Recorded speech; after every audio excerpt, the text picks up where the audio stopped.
was the most efficient in NBA history. So Giannis Antetokounmpo playing at an elite level against these Warriors. Good numbers.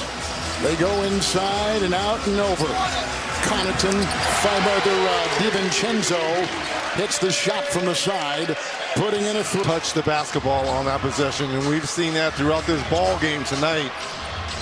Sharing is caring here for Milwaukee. Nice start to this fourth period by Milwaukee. Bielitsa, hands off. Lee contorts and got it on the reverse.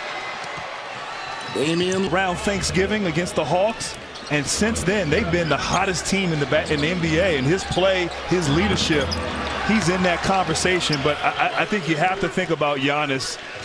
I mean, what? Kuminga takes it and sails in. Wow.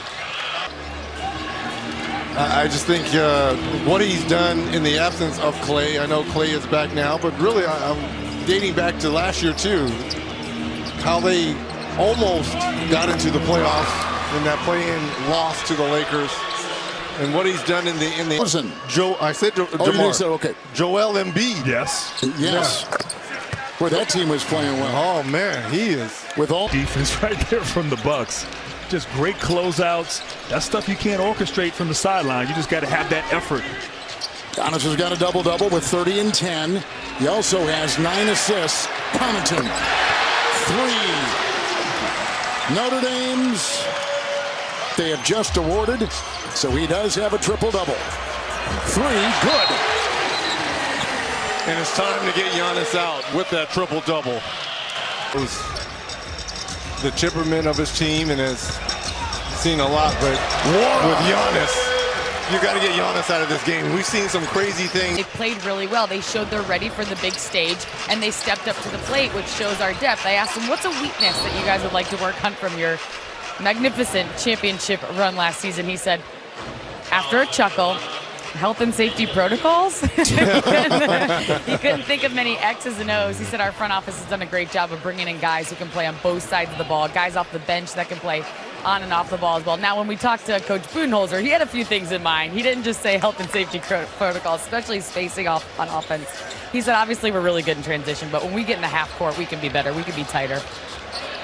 Play better in the half court, you're right, and more attention to detail on that spacing as you're talking about, Allie. Those are the things when you're trying to defend a championship, as DiVincenzo's 3 is off, that you work on.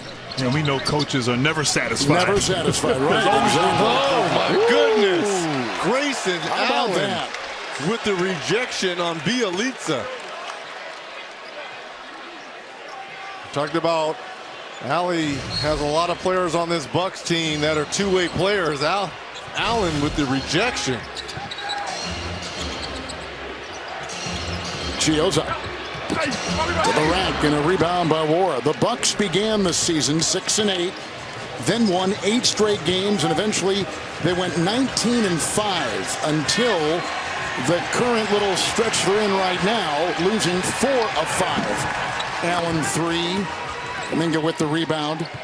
So as Allie was talking about, those players missing time has been very disruptive. Even for a defending champion, it's tough to find depth that will hide those problems. Well, once they get everyone back in the fold, obviously Drew Holiday will be back soon from the COVID protocols. This team is dangerous. This team has the championship know-how, the experience, and they've made some improvements this offseason, bringing in certain players, and so it's the depth necessary.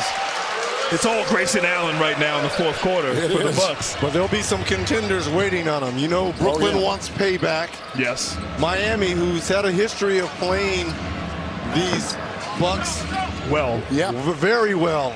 And then Chicago's the dark horse. So right now they're leading the East, and I know they got walloped last night by Brooklyn.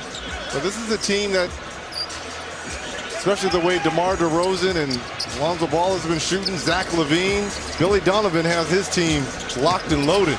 Shot clock at 4 and off balance. Wara hits the deck. The Bucks, we haven't talked about missing Brook Lopez, but they say he is not done for the season.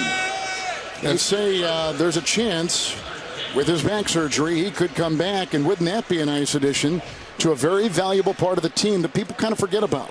Size, and a guy that can stretch the floor to allow Middleton and Giannis to drive and open up that lane. Here is Jordan Nwora as you take a look at Thanasis Antetokounmpo, brother of Giannis.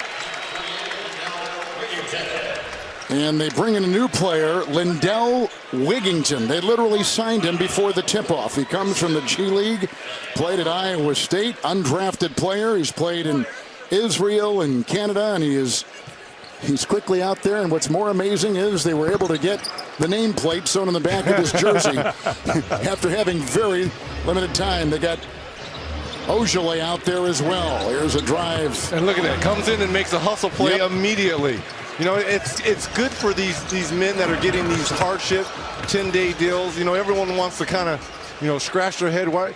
This is a lifelong dream for some of these men to actually play in an NBA game. Well said. And I applaud them. Absolutely. And Reggie, it's keeping the league going. Yes. Because listen, with all these players, the league may have had to stop with all these 10-day contracts and the league expanding that number. And how many guys have come in and taken advantage of that opportunity and now have stuck with the team? Born ready.